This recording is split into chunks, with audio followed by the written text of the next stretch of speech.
conducted by the Claremont County League of Women Voters. To begin our evening, please join me in reciting the Pledge of Allegiance.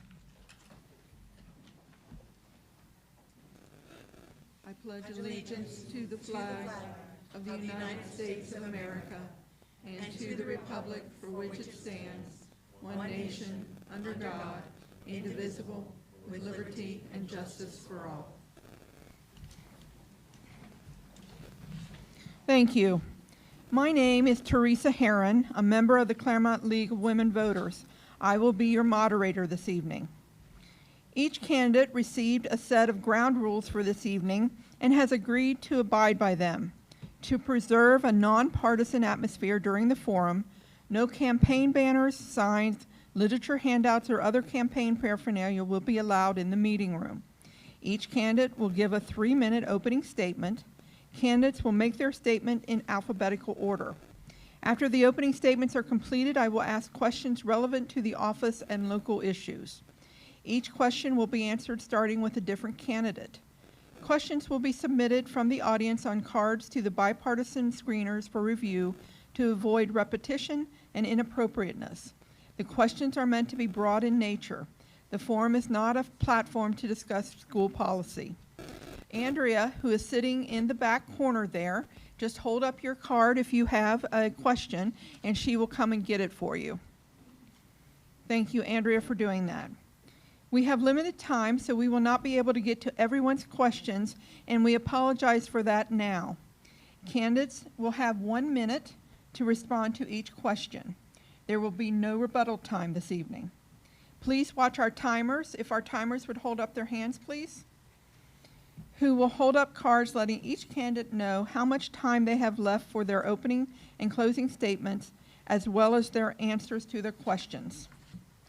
The moderator will have the responsibility of enforcing the ground rules and format, maintaining order, and keeping the discussion focused on the current election issues. Members of the audience will have an opportunity to meet with the candidates at the conclusion of the evening's forum outside the meeting room. Candidates will be allowed to distribute literature at that time outside the meeting room. So let's get started. I'm sorry, Peg Fisher also is picking up questions, and she is on this corner over here. So just hold your cards up and someone will come and get them. Thank you. All right, our opening statement, first opening statement tonight will be by Ms. Bonner. And unfortunately, you are the first one, so so if you have 3 minutes, and please watch our timers. Thank you. Can everyone hear me okay? Good evening, everyone. My name is Jarrah Bonner, and I'm a candidate for Milford School Board.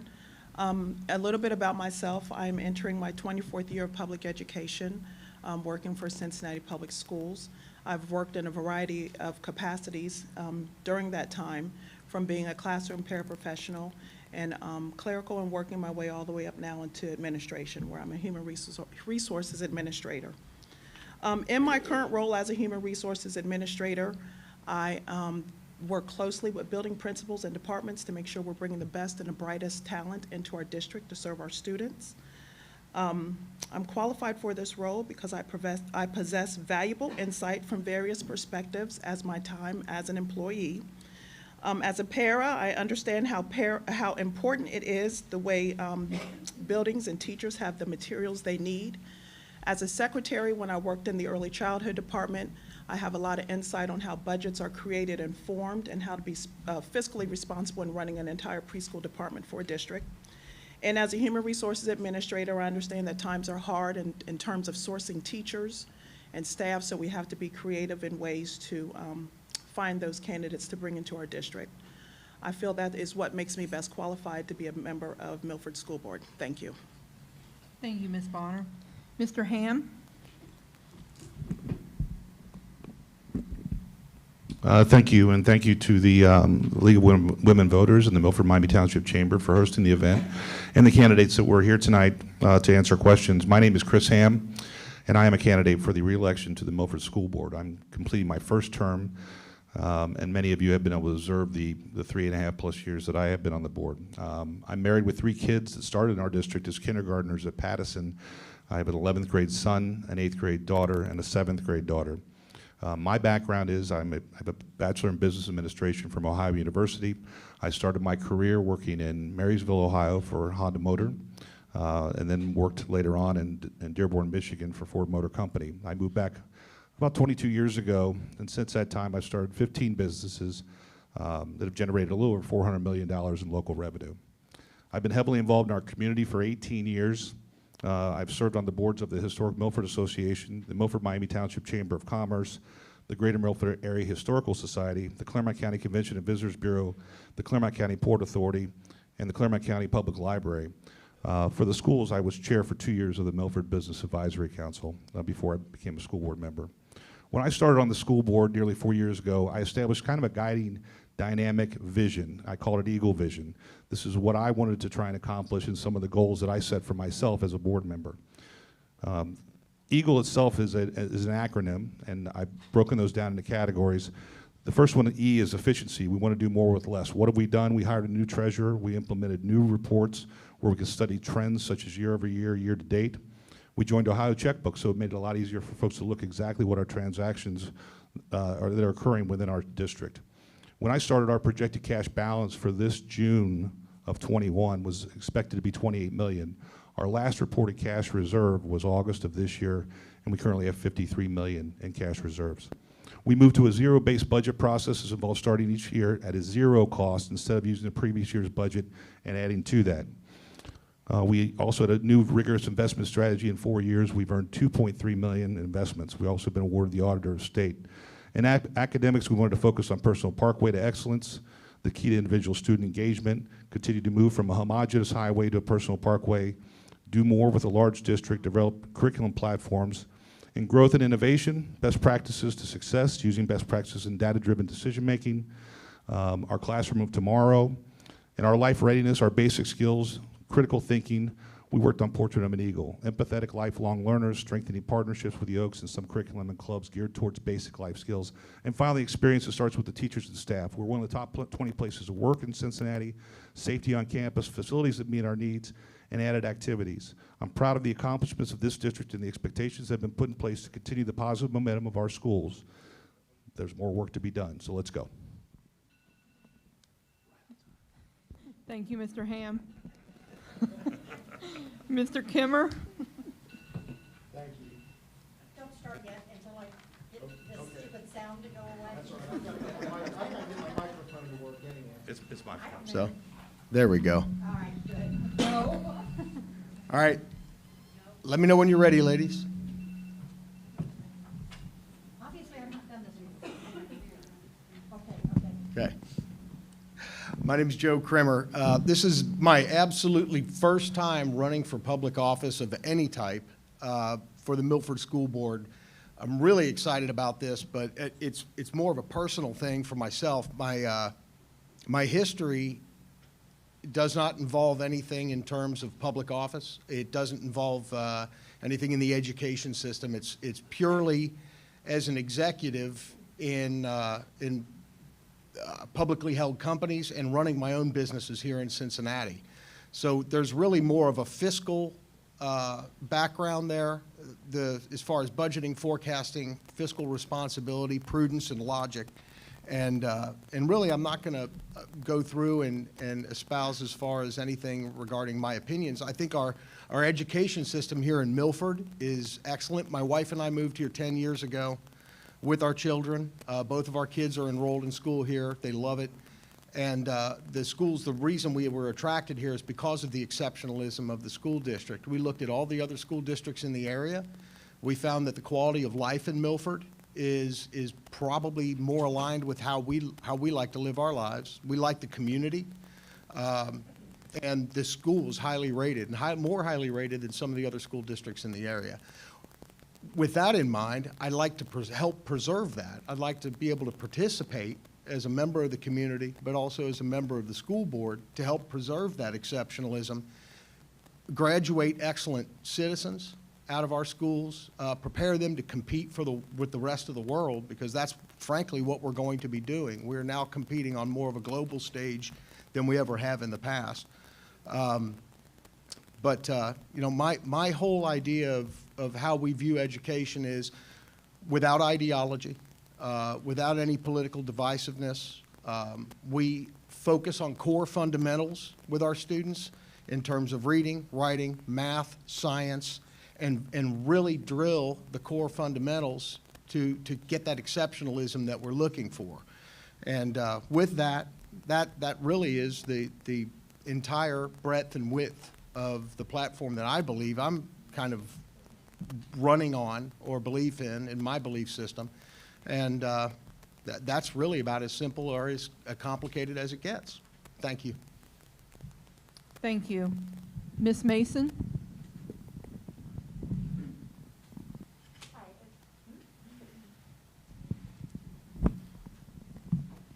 Hi, my name's Emily, and first of all, I'd like to thank the Chamber, I'd like to thank the League of Women Voters, and I'd like to also thank IIRC for giving us the opportunity to speak in front of our community. My name's Emily, and I believe that strong and prosperous communities believe with access to high-quality education for all of our children in the community. That's why I'm running for the Board of Education. I have 2 boys in the district who go to Seipelt, and I have been very involved in the school district from the beginning of when my oldest son started kindergarten. I joined the PTA immediately, and I've served on the PTA as well as the PTA board, and I continue to serve on that for 6+ years now. I've done a lot on the PTA. I've run the yearbook, I've chaired it, I have served on the scholarship committee. I've also started a running program at the school that includes many children from all over the school, and I've coached that as well. I also serve as a scout leader in the community. I believe that if you want to have something done right, you need to roll up your sleeves and do your part. And that's what's guided me in volunteering in our community. I also am an advocate for all the children in our community. I believe that all of our students, regardless of their socioeconomic background, their beliefs, or their race, deserve an equal education. I'm a graphic designer. I have been in branding for 21 years. What I do at work is I look at societal trends and I help companies understand how to take those societal trends and see how they can help them succeed in this changing world. I can bring this to our schools. I think we need this for our schools to help our schools succeed in the new global and changing world. Anybody who's ever met me knows that I'm a self-starter and I am a hard worker. I will work for, see all the candidates that were able to participate. But anyway, so I'm a 10-year resident of Miami Township, Milford Schools. Kind of how I got here was, how I got into Miami Township was because of the schools. And then it's also, the larger part is the community. I remember 10 years ago, or a little bit longer, my wife came home one day, and at the time she was a nurse aide, and she was working at Pine Brook. We lived down in the city, and she came home and she said, every time I go to work at Pine Brook for a couple days a week, I stop at Thornton's, and everybody there is so nice to me. I want to live in Milford. Shortly after she got pregnant, so I'm not saying living in the city is a bad place, but we had the ability to move out to somewhere more enjoyable and with better education. As far as myself, out of high school, I went straight into the job force, but I realized education was an important thing. So I got my associate's degree through Cincinnati State at night after work. After our second child was born, I have 2 that go to Mulberry. One is 8 and one is 10. I always tell myself, or I lead by the fact that you don't ask somebody to do something that you wouldn't do yourself. Now, while I realize that every child's destined for college, some go into military, some go straight into the career, I just want to know that if I suggest to my children that college would be a good track for them, that at least I would have my bachelor's. So with my second child, working full-time with 2 kids, I did go back to University of Cincinnati and got my bachelor's in applied administration. So growing up, education was there, but as an adult, I've learned what an important role it plays in someone's life. As far as Milford schools go, and as a board member, I look at the board as oversight. It's to provide the direction to the administration as liaisons through the community. And then at most times, it's really to connect a community member with the right person in the administrative staff. The biggest function, other than that, is to provide a solid foundation as far as the financials go. If you don't have a solid financial base to support the schools, because the schools are pretty much, it's 90% of it, 85% of it's spent on salaries and administrative costs, because it's a service. I'm terrible with public speaking, but I just wanted to end, because I'm running over. I'm sorry. That red card comes very quickly, doesn't it? All right, let's get started with the questions this evening. The first question will go to Mr. Hamm, as we'll just change candidates every time. Mr. Hamm, what in your view is a board member's role in the school district?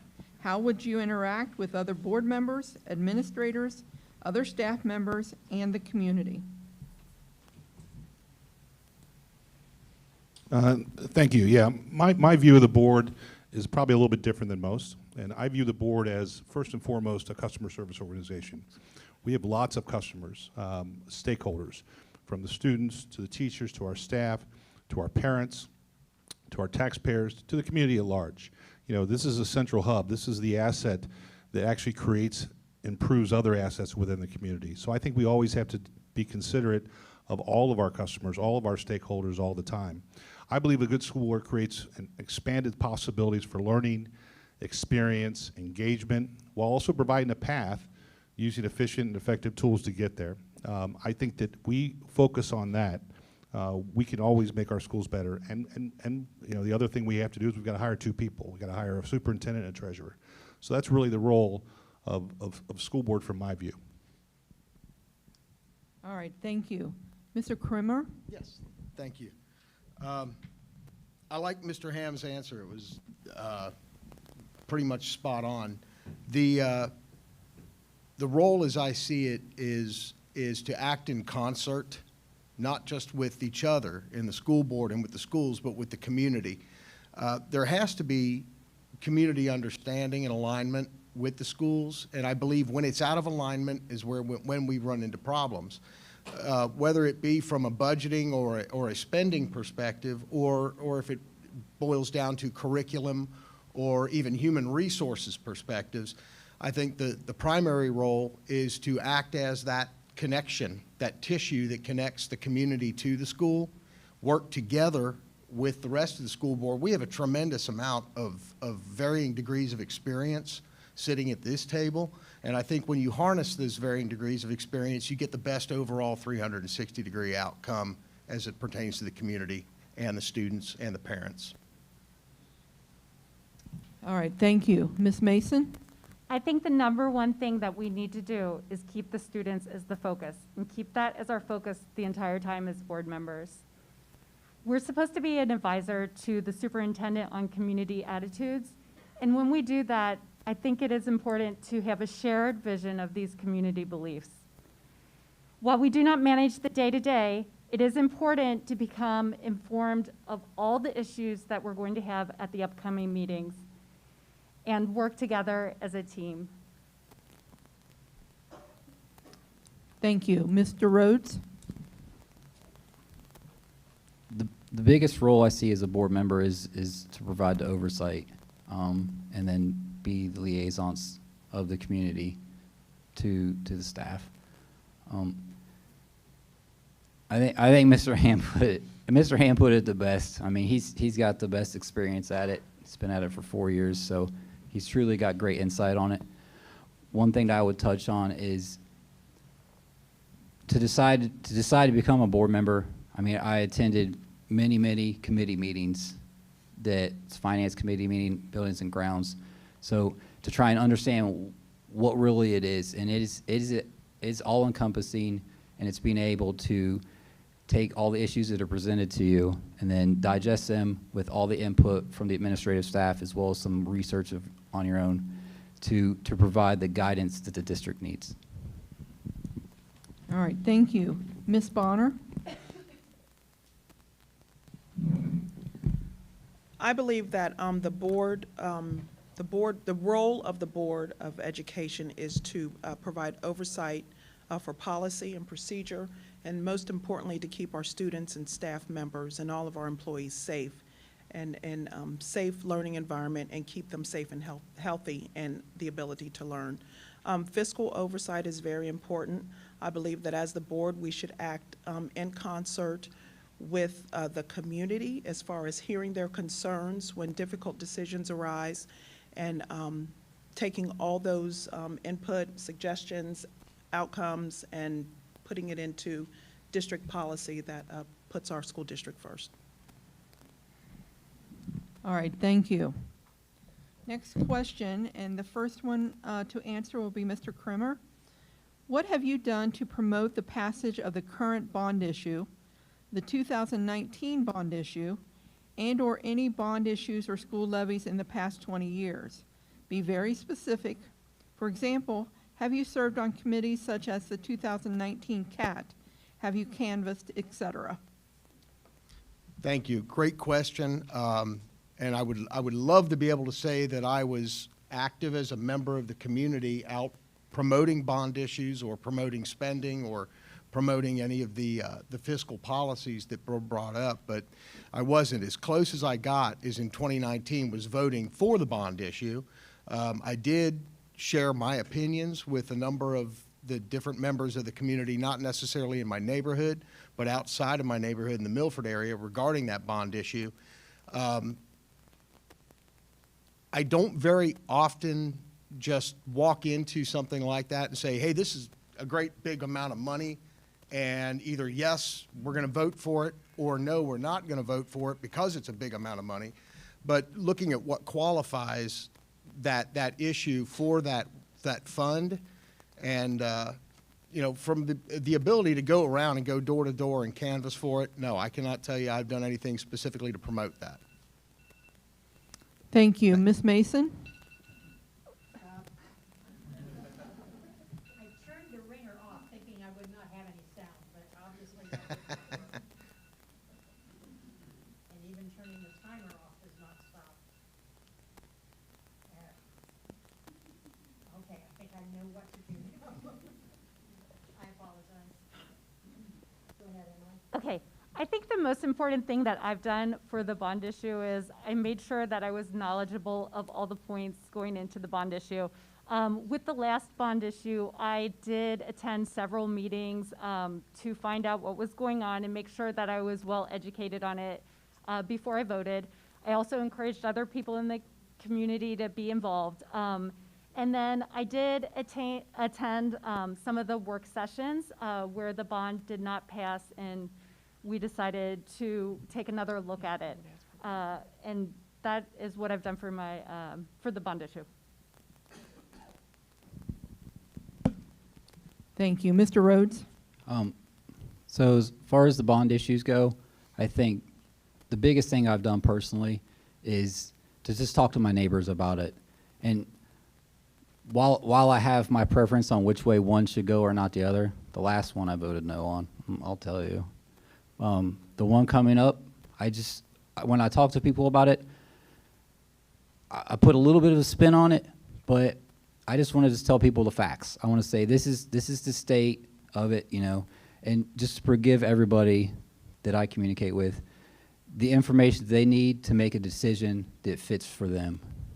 So, and I was on the CAD team back in 19 and participated in that. Thank you. Thank you. Ms. Bonner? I have educated myself on both bond issues. I've talked to my neighbors about it and have encouraged them to vote for them. I did attend a couple of community events in the past. I have not done any canvassing or anything of that nature, but I think it's very important that every member of this community educate themselves on the board, the bond issues at hand, and understand how that affects you and your children and the district at large. Thank you. Thank you. Mr. Hamm? Yeah, this might be a little bit of an unfair question for everybody else. I've been immersed in this bond issue for a long time. Even before I was on school board, I was the chairman of the Business Advisory Council, and we recommended at that time the replacement of the junior high. We later on added on the middle school, and of course we were unsuccessful in 2019, but what I'm proud of is that this board, this administration, and this community went back and said, okay, what do we need and what do we not need? Let's see what we can do to get this down to the lowest cost possible and wait for state money. And we did that. And we got great input from our CAT team. We've had great input from the community. And that's why I'm proud of this bond, very much so. And I hope it passes. Thanks. Thank you. Ms. Mason, this is, you'll start for this question, please. Should the middle school plans go ahead as currently constituted, or should there be changes? Can I ask a question about that? Do you mean as relation to the bond? Please.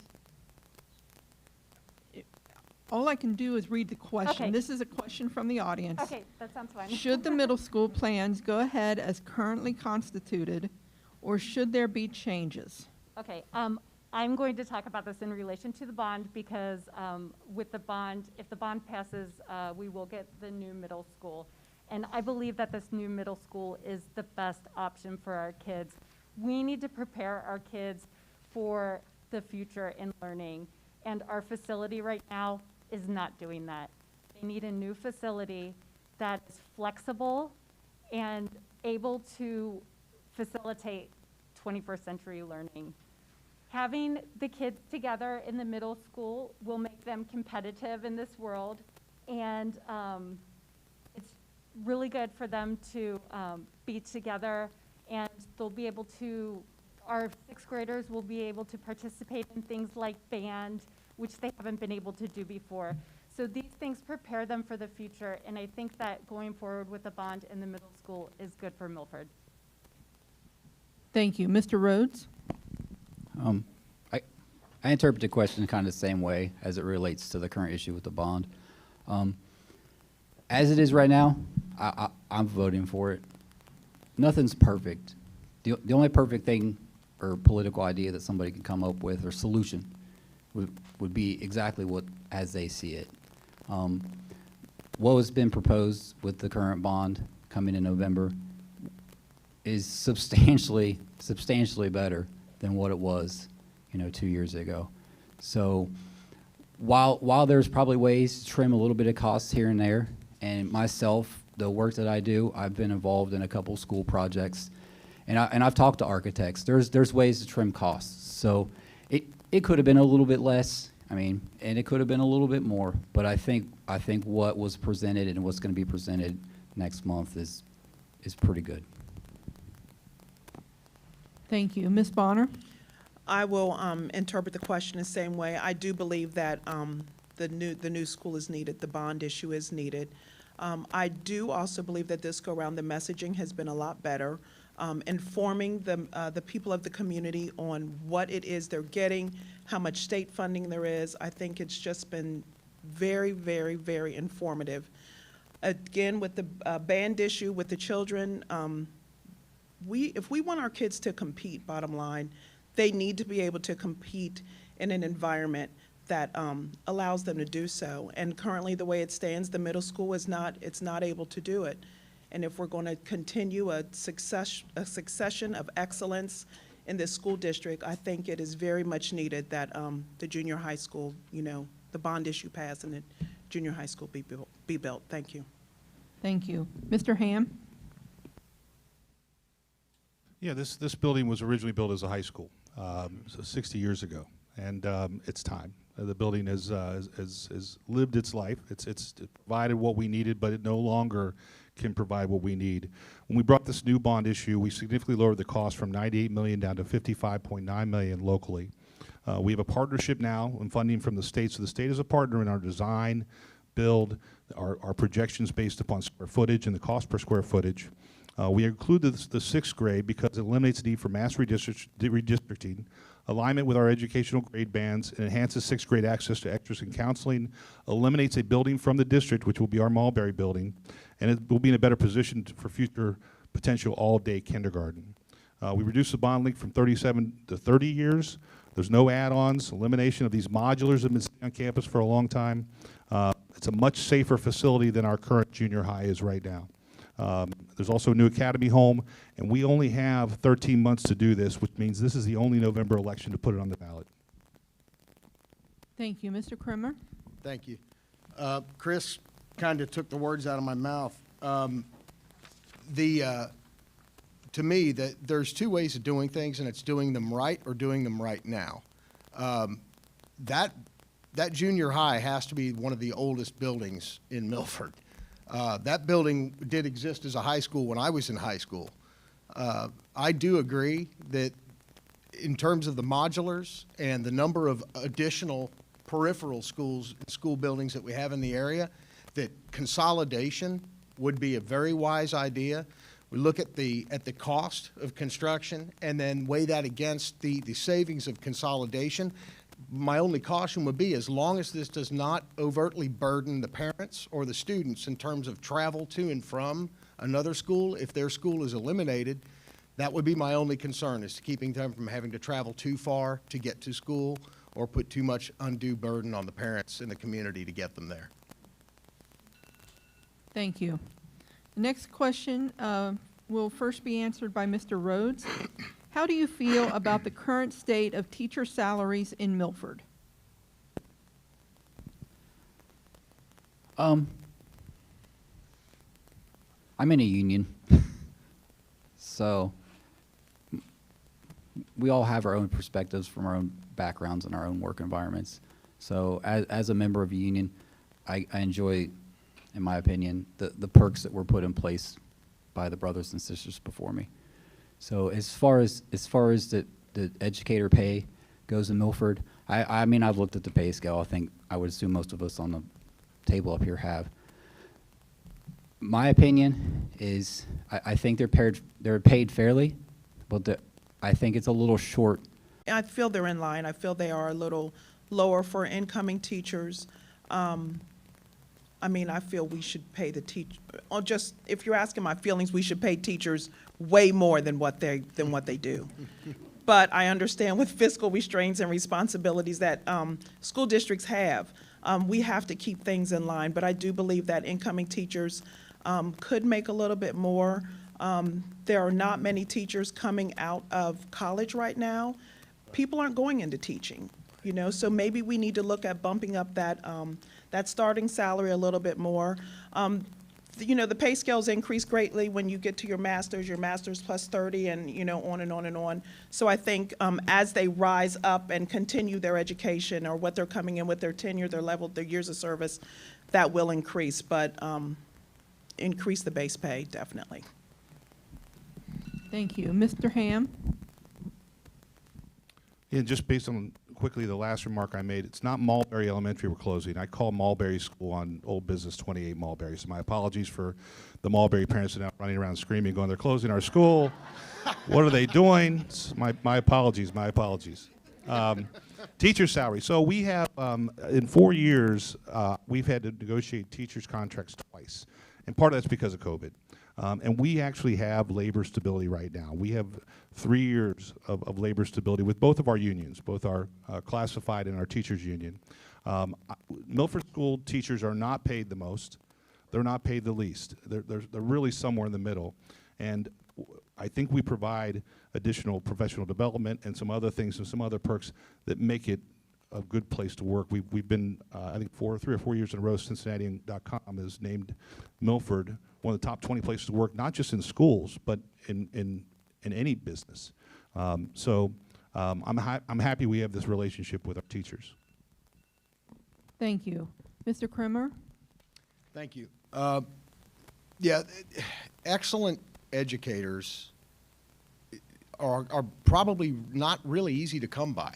I mean, when you talk about excellent educators, our school salary structure for our teachers, and everybody has said it, is competitive, but it's not overly competitive. But my thought was, when the question was asked, is rather than looking at just a broad across-the-board scale change to the teachers' salaries, I think the other thing we have to look at in combination with that is, do we have redundancies of roles? Do we have a lot of people serving in the same type of a capacity or in the same type of role? We have 18 intervention specialists at the high school. We have 3 counselors at the high school. We have 1 psychologist at the high school. We have 22 people that are serving essentially in an intervention or mental health type of a capacity role. We need to think about that. Thank you. Ms. Mason? As others have said, we are average when it comes to teacher pay. I think that we could pay them a little more, and this is why. Our teachers are asked to do so much outside of teaching right now, and it is not fair to them, especially in the middle of this pandemic. They've been asked to take on so many extra roles. We need to pay them fairly. There is a teacher shortage across the nation. We have some excellent educators here in Milford, and we need to keep them here. They have to deal with so much, they need to be compensated for it. Also, I think that we should have mental health supports for our teachers. We do a great job for our students. I think we need to provide this for our teachers as well. It is important to keep them on staff and important to keep them happy so that they can do their job and do the best that they can for our children. Thank you. Okay, our next question, we'll start with Ms. Bonner again. Do you believe the Milford School District has approached the pandemic correctly? What are their successes and failures in relation to COVID? Repeat the question again, please. Do you believe the Milford School District has approached the pandemic correctly? What are their successes and failures in relation to COVID? I don't know if there was a correct or incorrect way to approach this pandemic. Do I think Milford did a good job last year? I worked from home the majority of the 2019 school year, and I was amazed to see that Milford buses were still running. And I thought it was great that they were able to keep the babies in school, and I feel if you're keeping them in school, they're safe. That would be, you know, my hope, that they found a way to do it. What was the second part of the question? I'm sorry. I do think they handled it correctly so far. What were the successes and failures? I think the success was that they were able to keep their kids all in school all last year. I'm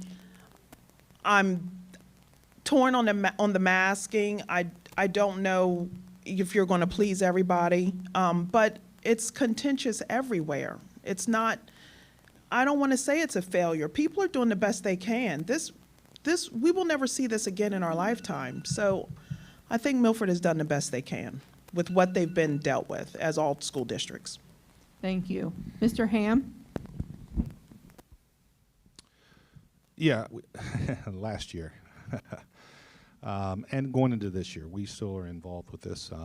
And I think that we gave a lot of the responsibility to our administration and our teachers and our students and our parents. That triangle made it work last year. Whether you were in person or you were online, we made the decision that we were going to teach a Milford education, whether it was in person or online, and we stayed open all year. Were there bumps in the road? Yeah, we had to close some things down sometimes. We had to change some things and pivot, but we made last year work, and it was a success, and we're trying to make sure this year works as well. My only regret is the way we ended 2020 school year and the kids that were seniors that year and all that they lost. It still frustrates me that we couldn't do more. We were so limited. Everybody was not understanding what this thing was at that time, and everything was shutting down. But I regret that we couldn't have done more for our kids in 2020 class. Thank you. Mr. Cramer? Thank you. everybody really, I'm sure, feels it by now that COVID and the pandemic of the last year was an unprecedented event. It's something that we have never seen before. We've not lived through it. In relation to that, I feel the Milford Schools' reaction and their response to this was very appropriate. I think it was done pretty well. What I think worked, the successes, we had protocols put into place. There was personal protection provided for our kids and for our teachers, and everybody took it seriously. We had a blended learning program that we put into place before a lot of other school districts did that. I think blended learning, getting the kids back together, helped. I also agree that the mask could be an issue. It's a lot of varying opinion, but I think kids need to see emotional expression, particularly in development years in their ages. See emotional expression. They need to react with each other that way, react with their teachers that way, and react with people in general in the classroom that way. Thank you. Ms. Mason? I think the most important thing for our students that we can all agree on is that our kids need to be in school in person. That is the best place for them to learn. Milford has done a good job at this because they have been following the advice of the experts. They need to continue doing this to keep our kids in school. This is where they are going to have face-to-face interaction with their teachers, their peers. This is where they're going to close the gaps from last year's learning, where they missed that face-to-face contact with their teachers and their friends. And we need to make sure that that continues. Thank you. Mr. Rhodes? It's easy to criticize when you can look back, but I think at the moment when it was happening, and it's still happening, 18 months into it, the administrative staff and the teachers, how flexible they were, it did a fantastic job. We could look back 6 months and say, well, that decision was wrong. Well, at that moment, it was the best that everybody could come up with. And the same thing applies to the issues that are coming up earlier this week and the issues that will come up next week with any sort of COVID response. 2 years from now, we'll be able to look at next week and say, that was a good call, or it could have been done better. But I guarantee you, next week, the decisions that will be made continuing on COVID will be the best that will be made in the moment. Thank you. The next question will start with Mr. Hamm. Assuming the bond issue passes, what other facility issues need to be prioritized around the district? Well, we still have a portion of the high school, a decent-sized portion of the high school that is the original middle school or junior high before they swapped, that a lot of people don't see. When you walk into our high school, you see this beautiful, area, and you walk to the gym, or you go to see a play, or you go to the aquatic center. But there's a whole piece back that really still needs to be renovated. At some point, we're going to have to get creative on how to do that. We have outbuildings on the high school campus that need replaced. The original bus garage is our workout and training room. We have a steel building out there that's our wrestling facility. We still have modulars on the site, but we know that that's not something we're going to put on a bond. It's something we're going to have to get more creative with, and we have to focus on developing a 10-year capital budget plan, which we've been working on back since January of last year, and that's going to be to focus on our assets and improve and maintain them so the cost of replacing them down the road is not necessary. Thank you. Mr. Cramer? Yeah, I agree. The high school is to me a priority. I have one child in the high school, one not quite there yet, but the facility maintenance and the complete and the renovation completions need to be addressed. But we have a lot of other older buildings, schools out there now currently that are going to continue to function, and they're going to continue to function and support the students and the teachers in the way they have been. Some of those need to be updated. There's going to be a lot of things that are going to need to be done in some of those other facilities that require them to be brought up to date as well, and to be able to provide a safe environment, but even a kind of a, I don't want to say non-disruptive, but a kind of a easier environment for the students to be able to exist, live, and learn in. Thank you. Ms. Mason? I do believe that what was said about the high school is true, and also I think it's important to upkeep all of our buildings to make sure that we're getting the full use out of them. That's what's fiscally responsible. But I think we need to continue to do some research on how to be very flexible with our spaces. Some of the elementary schools are already reaching capacity and some are overcrowded. I know that in Saipel, they've had to be very creative with how they got all of the kids into those spaces, and they even had to take part of the library and change it into a classroom. We need to make sure that we are thinking about that when we are looking at all of our buildings. Thank you. Mr. Rhodes? I think as a board and as a board member, you're a part of different committees. 2 board members are part of the Buildings and Grounds Committee.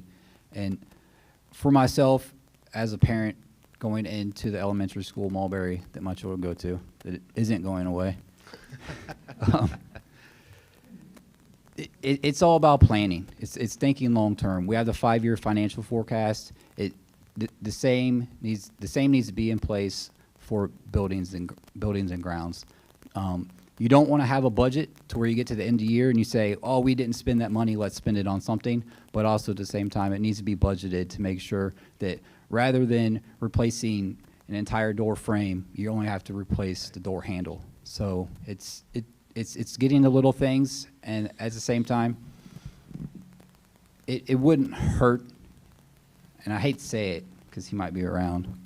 I don't want to criticize him, but it wouldn't hurt to have the community walk to schools every so often, because I say this as an employee. Thank you, Mr. Rhodes.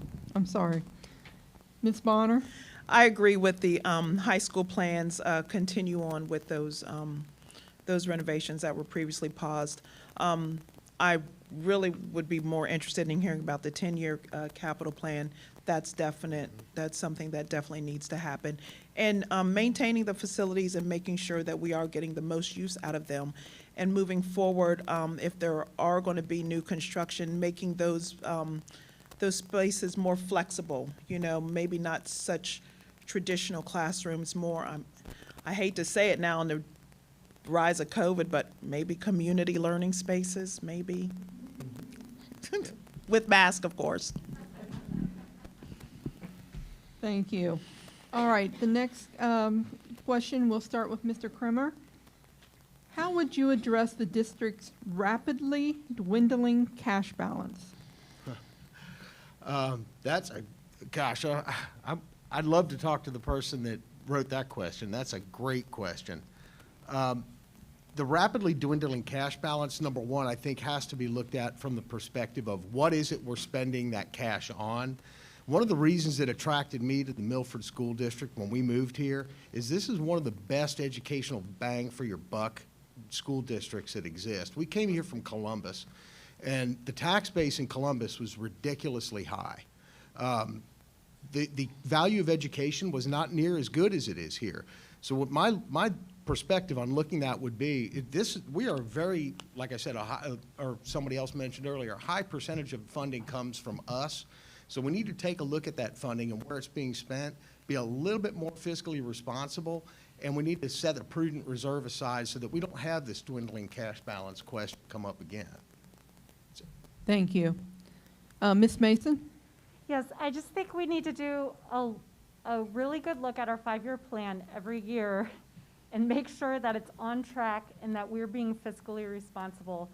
As Joe said, I think that Milford actually does a really great job of bang for your buck because according to the state report card, we spend about average amount per student, which is $9,729 per student.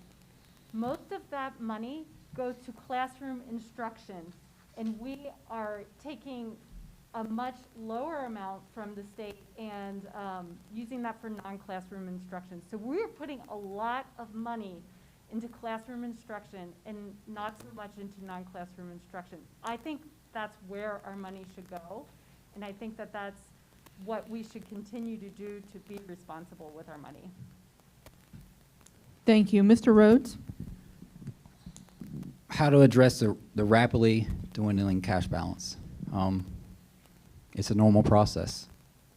It's how state funding is, how educational funding at the local level is.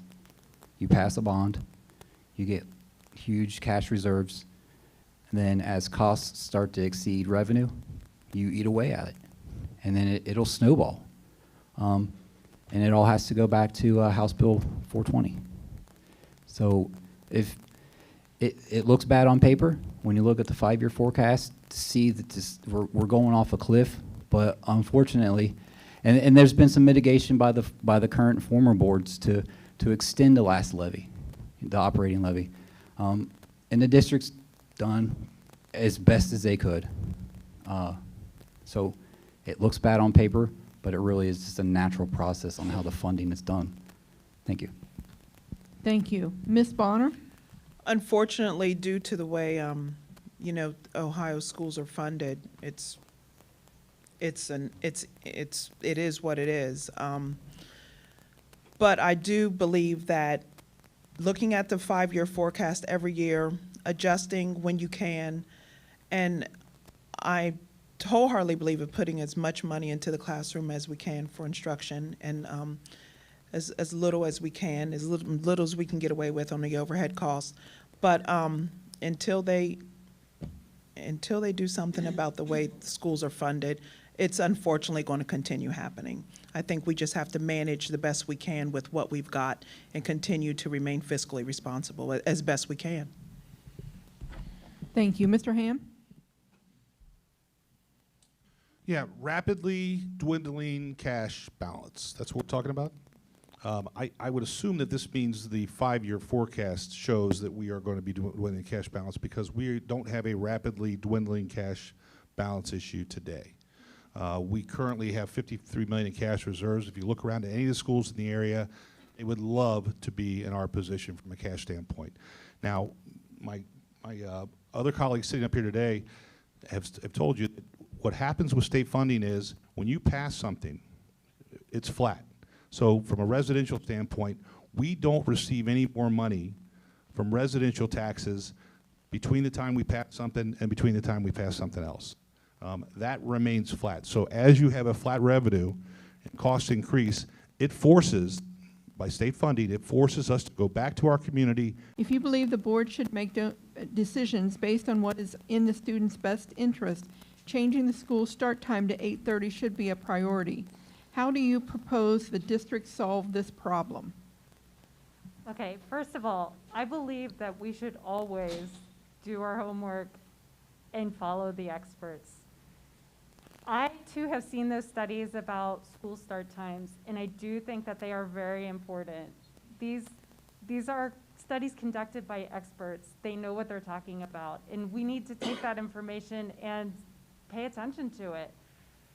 I do realize that this is inconvenient for some things like bus schedules and parents getting their kids to school, but I think that if it involves our children's health and their learning, we need to find out a way to make it work and at least look into it. All right, thank you. Mr. Rhodes? It's tough.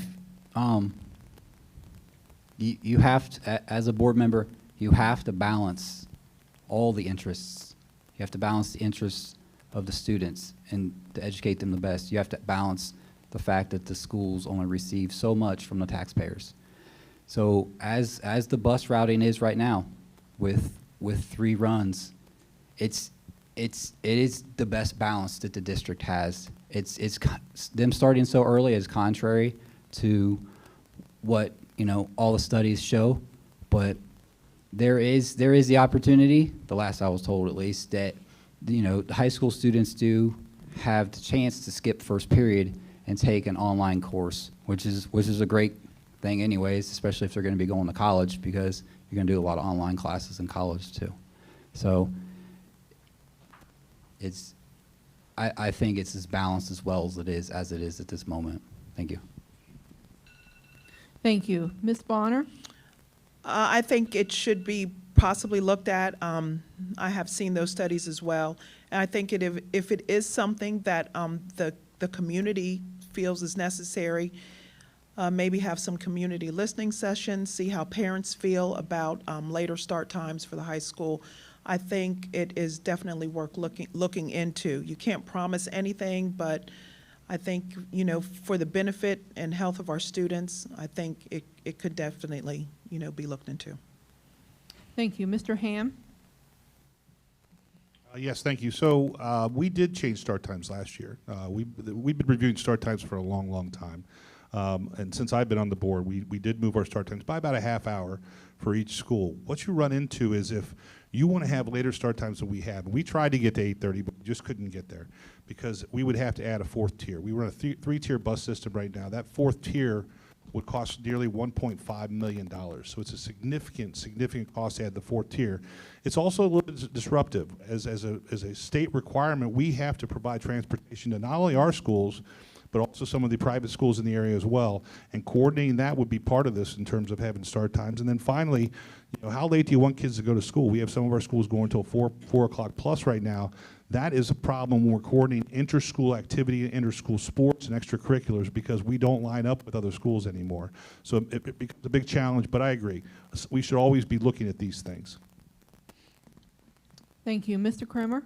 Yeah, I think looking at the start times is fine, but from my perspective, and I'm just going to go from the perspective of talking to my kids at this point, my personal opinion is I don't see the start times as a problem with the kids. Now, other kids may disagree with that. Sure, it takes a couple of days of adjustment coming from summer going back into the school year, but they'd rather start earlier. And my one child has gym first period in the morning. It gets the blood pumping, she gets moving, she seems to be pretty alert at that point. I'm perfectly all for that. I think them going to school later becomes a bigger problem. And again, we have a responsibility to the parents and to the students to look at this. But I think first, I mean, 7:45 start time just to me doesn't seem like it's unreasonable. Thank you. All right. Mr. Rhodes, we're starting the next question with you, please. What are your top 3 concerns about the Milford School District that you will be addressing if elected as a board member?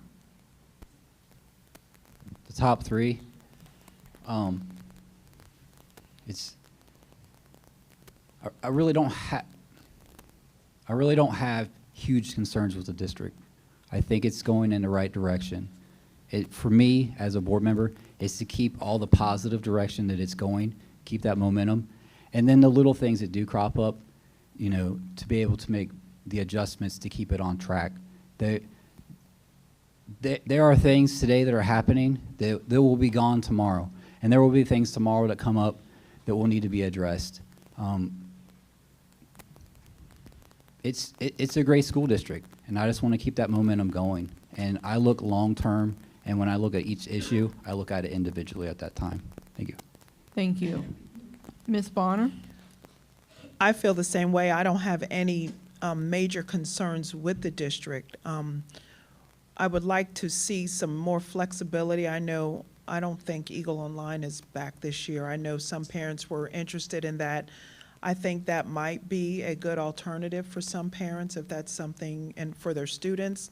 I just think we need to focus on offering more programming flexibility that's still meeting the educational needs of our families and our students. I think we should be able to educate all students, no matter, you know, where they live, where they come from, how much money their parents do or don't have. That is my main thing. And also advocating for the parents to be able to advocate for their children. A lot of parents are intimidated by school systems and by school districts, by school buildings, by personnel. My main thing is helping parents advocate for their kids. We all love our kids. We want our kids to do what's best. Sorry, I'm done. Ran out of time. Thank you. Mr. Hamm?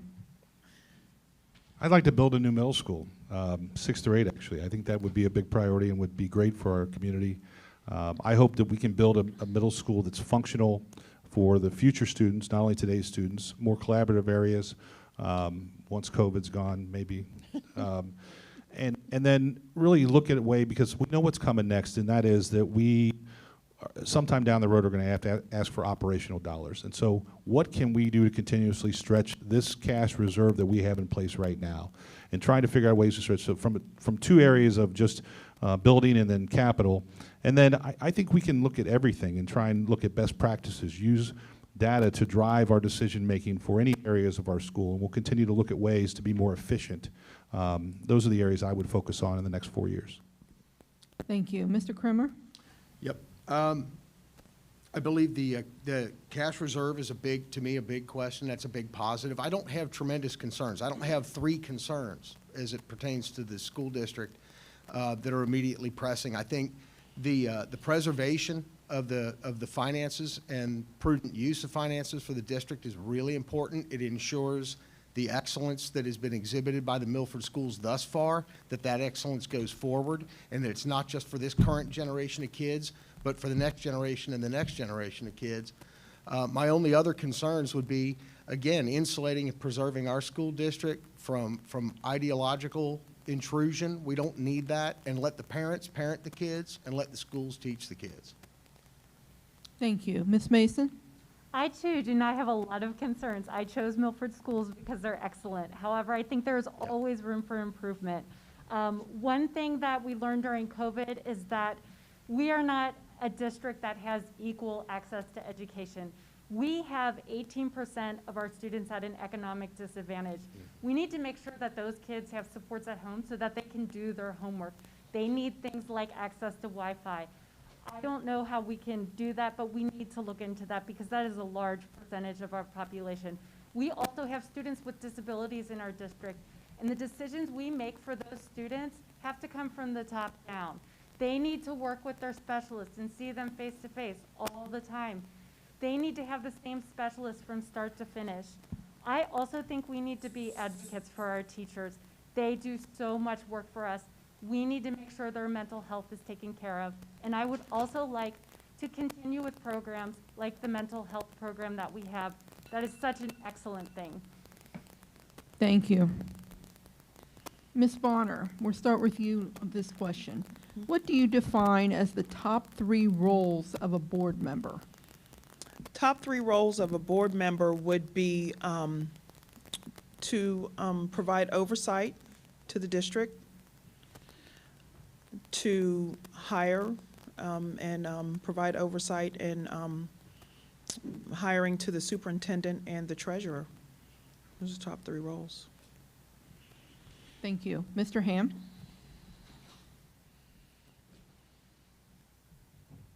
I would agree with you. I mean, those are the roles of the board. And really, again, going back to my analogy with customer services, understanding who your customers are, your stakeholders, who's involved with your community, and having a feeling from them that will help you shape what type of superintendent you have, what type of treasurer you have, what type of policies you approve, what type of regulations. And so, again, going back to listening to your customers, who are your customers? Who are your stakeholders?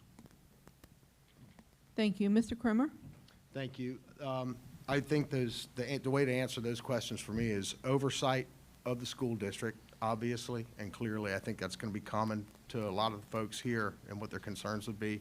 I also believe connectivity, that we provide connectivity from the community and the parents to the schools and the school districts to make sure that they know and they understand everything that's going on. That would be a big one primarily for me. And the third, and probably one of the biggest that I think we should all consider, would be our financial accountability as it applies to the board's decision-making and guidance of the school district, and the use of funds to assure that we have what we need, when we need, and where we need it. Thank you. Ms. Mason? I think number one, we need to keep the students the focus of absolutely every decision we make and everything that we do. We also act as an oversight, as many of the other candidates have said, and I think we need to listen to our community so that we can advise our superintendent of the community attitudes. Thank you. Mr. Rhodes? Community, interface with the community and the administration staff. Second one is hire and maintain the superintendent and the treasurer. I mean, those are the 2 people that actually report to the board. Everybody below them reports to them. So, and then the third is make sure that we're fiscally responsible, and then there's transparency in that. We're pretty good at that, but there's everybody wants to spend money wisely, but there's different ways to get to that point.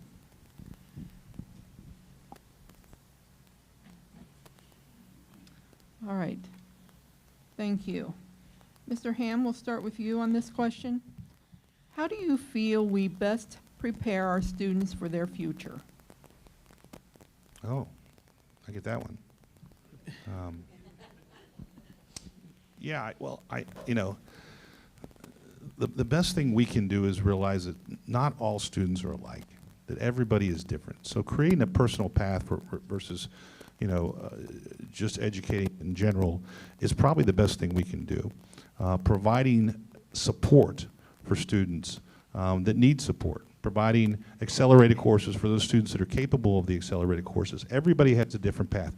You're going to leave here, we're going to send you on your way for your next step in your journey, whether it's going into a trade school, whether it's going into the job market, whether it's going to college, whether it's going to the military, and all of those are very different. And so we need to focus again on what is that individual, that personal parkway that's necessary for them to meet their next set of goals. Thank you. Mr. Cramer? Yeah, and that's absolutely correct. I think every kid is different. Their desires are different, and their desires will oftentimes change, and they'll change throughout a 4-year period when they're in high school. They'll change from the time they're in 6th grade to the time they graduate high school. But I think providing guidance is one of the critical and most key important things we can do.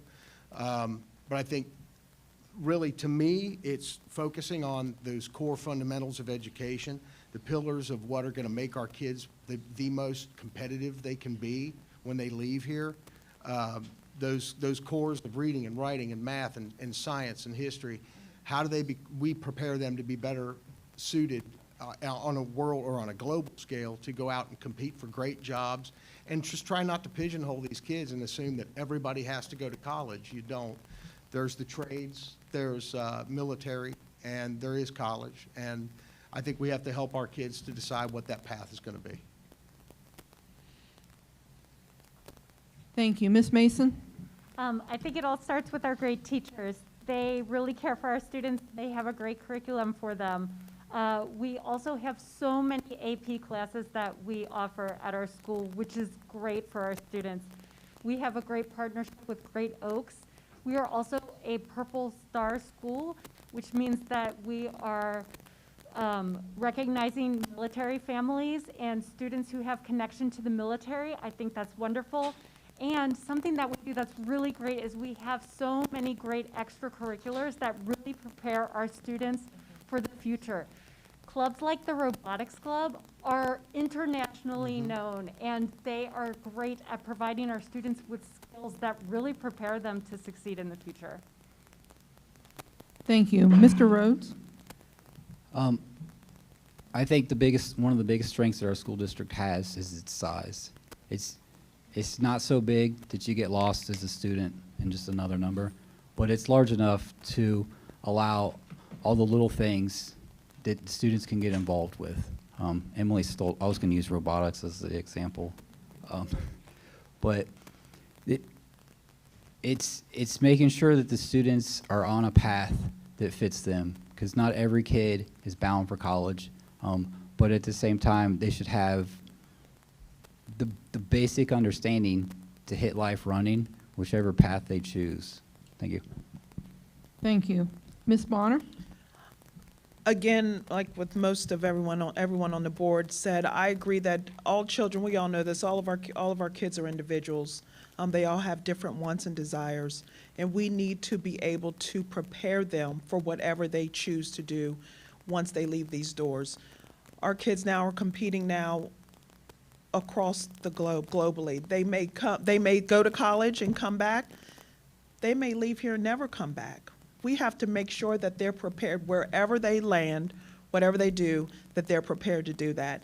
And I think by providing 21st century education, cutting edge, moving forward, robotics club, extracurriculars, strong curriculum, I think that's the best we can do, and just let them know that the world is truly their oyster, and if they want it, they can get it. Thank you. All right. After a long evening, this is the last question, everyone, before our closing statements.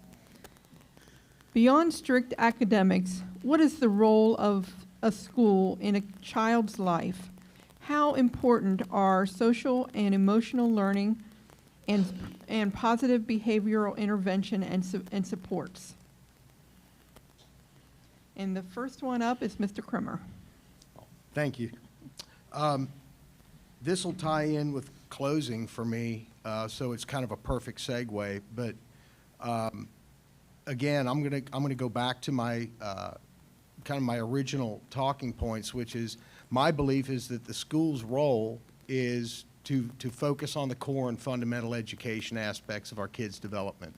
It's for me personally, my belief that emotional, developmental, social, all these adjustments or all these learnings are to be done at home. These are where these things are developed and they start. I know they started for me and my kids in the home. They did not start in school, and I continue to help them to understand and develop those skills socially from a communication standpoint, integration, society. And this is really the foundation where they get that education, to me, is in the family. It's not so much in the school. Thank you. Thank you. Ms. Mason? I think we are very lucky that we have such a strong PBIS program in our schools. I think it does wonders for us. I'm so glad that we are teaching kids to manage their emotions and achieve goals. I think these are skills that they need for the future and to succeed in life. One of the best things that my kids have learned in school is growth mindset. And by learning growth mindset, we are preparing our kids to succeed in anything in life. It's a great way to teach our kids. So at the elementary level, we have the neighborhood schools, but the school brings together many different students from different walks of life, and we need to make sure that the school provides a place that is inclusive to all and allows all to share with all the others who they are, so that as they mature into young adults, that they understand that the world is a big place, and there's lots of different people in it. Thank you. Thank you. Ms. Bonner? Can you repeat the question again, please? I'm sorry. Of course. Beyond strict academics, what is the role of a school in a child's life? How important are the social and emotional learning and positive behavioral intervention and supports? They're very important. Coming from an urban district, our needs are very different. Very different, but not so different, because kids are kids. Although Milford is a more affluent district, we do have students in this district who have less than. We need to be able to support those kids. Those kids may not have the structure in their homes. Their parents are working 2 jobs. It is up to the schools to provide that social emotional support to help them learn.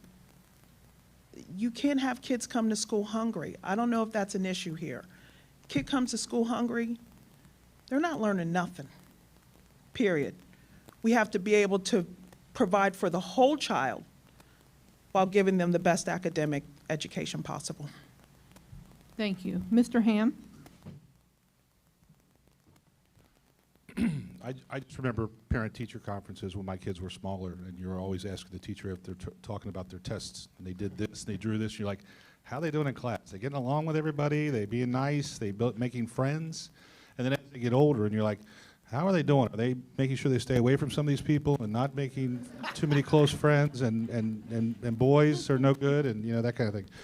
But at the end of the day, the infrastructure we have is designed to engage children. A lot of times you have to kickstart them. Like, they're all different, and we have to have the support function in order to get them engaged. And a lot of times that comes through a teacher. Everybody's had that teacher. A lot of times it comes through some of the extra activities that we have. Suddenly they like VEX robotics, and suddenly that actually encourages them to do better in school across the board, because they have something that they have ownership of and they like. Am I up? Oh, okay. And these are critical infrastructure beyond just academics. Thank you. I'm going to give everyone just a second of a break here. There was a question from the audience for the League of Women Voters. And it's a question for who is running for the Board of Education that didn't come this evening, and did they say why they didn't come? We did not send out the invitations, so we don't have information as to why they didn't come. They just never responded that they were going to participate. We will ask you that the League of Women Voters has vote411.com, and hopefully they will respond there, and you can go and get more information about their information.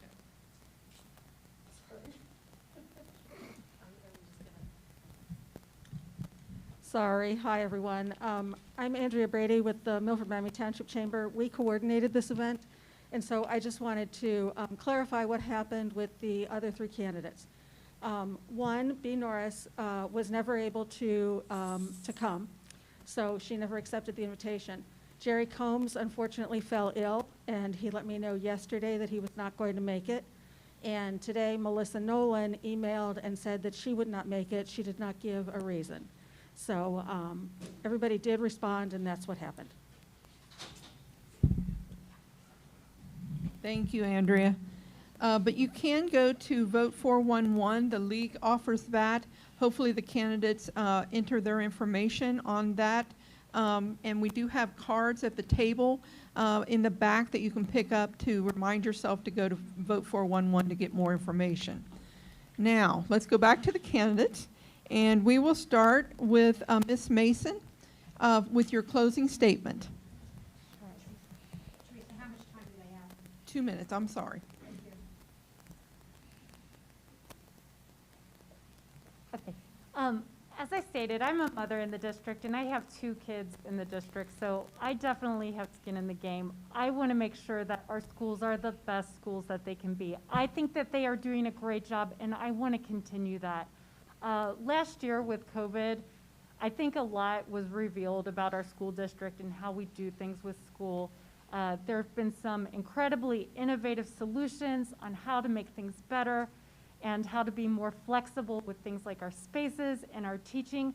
I think we need to tap into that knowledge and listen to our teachers and listen to the people who have experienced education through this pandemic and take some of these great ideas and make them part of our district, make them part of what makes us great. Because what is most important for us is to prepare our students for the future. And I think by taking some of these ideas, by following our great teachers, and by making sure that every kid in the district is taken care of, we will continue to have a great district. That's my aim as running as a member of the Board of Education. Thank you. Mr. Rhodes? The reason I'm running for school board, I'm a little bit more lax, I'm not going to gaffe like I did at the beginning, is our school district is great. We have a great community and amazing schools. And my goal as a board member will to continue on that. I'm not a 1 or a 2 issue candidate. I look at each individual issue deeply and can weigh all the options on it. I think the biggest thing to look at is that when people go to the polls, there's not an R or a D or an L or a G next to any of our names. We're all neighbors in this district, so all the issues that we face are at the local level. So there's no, in my opinion, there's no national platform or agenda that I'm coming at. It's just, I just want to be a board member that makes the best decisions for our local school district. And that's really what I'm running for. So I hope I can get your vote on November 2nd. Thank you. Thank you, Mr. Rhodes. Ms. Bonner? I want what's best for this community. I have a grown, 1 adult child, so I don't have any children in the community. but my family has been a member of the Milford, member of residents of the Milford community for over 4 generations, probably over 5 generations. So I'm invested in this community. I want what's best for our students. Like James said, we're all neighbors. We're all here because we want what's best for our kids. Local elections are important. I hope that everyone votes on November 2nd. I hope that I've answered your questions. If I have not, feel free to reach out to me afterwards, online or, social media. But I want what's best for our kids. I think I would make an excellent board member because I have the insight and the knowledge of 24 years of public education. I didn't mention it earlier. I have a master's degree from University of Cincinnati in criminal justice, and I've also volunteered a lot of my time as a poll greeter, and I'm also on the board of directors for my local condominium association. So I hope I have answered your questions to the best of my ability. I hope I've been transparent and candid, and thank you for your time, and vote for me on November 2nd. Thank you. Thank you. Mr. Hamm?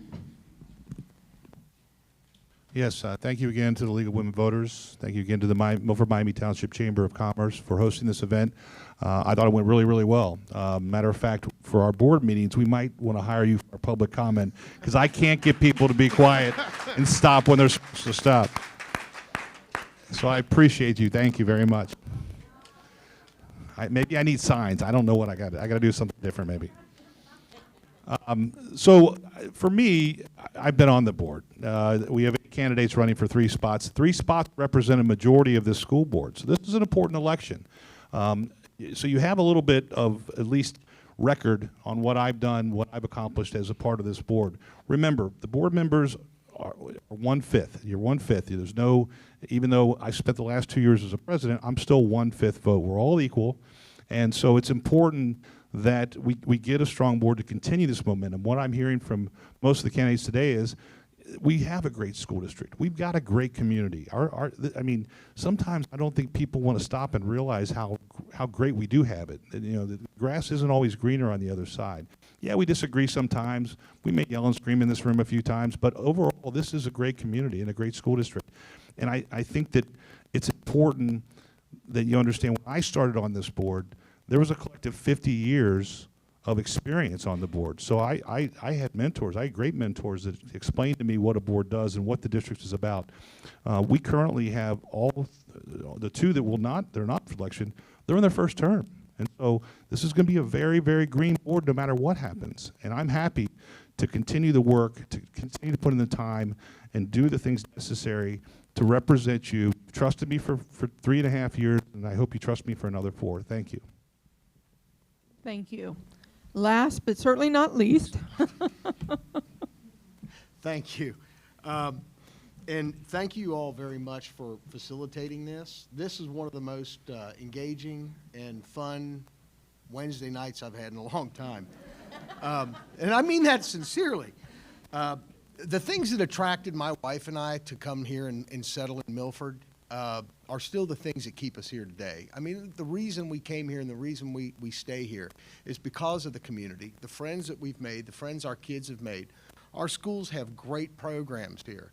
We have great AP programs. We have a great honors program. I've got a kid that is thriving in this school system in the high school in all honors classes. I couldn't think of anything better as a result as a parent for me.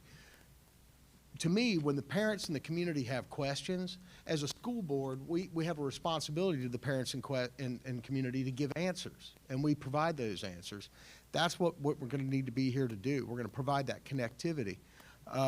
It's only my desire through working with the community and the parents and the students and the schools that we make all this continue on.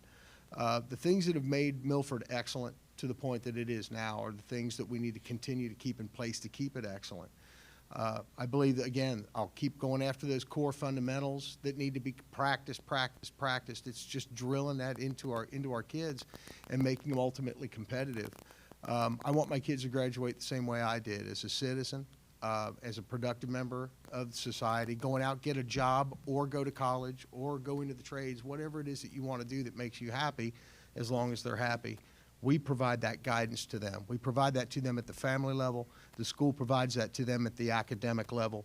And I think both together with those things, combined in concert, that's when we win. And thank you. Thank you very much. A couple more of announcements real quick before we end.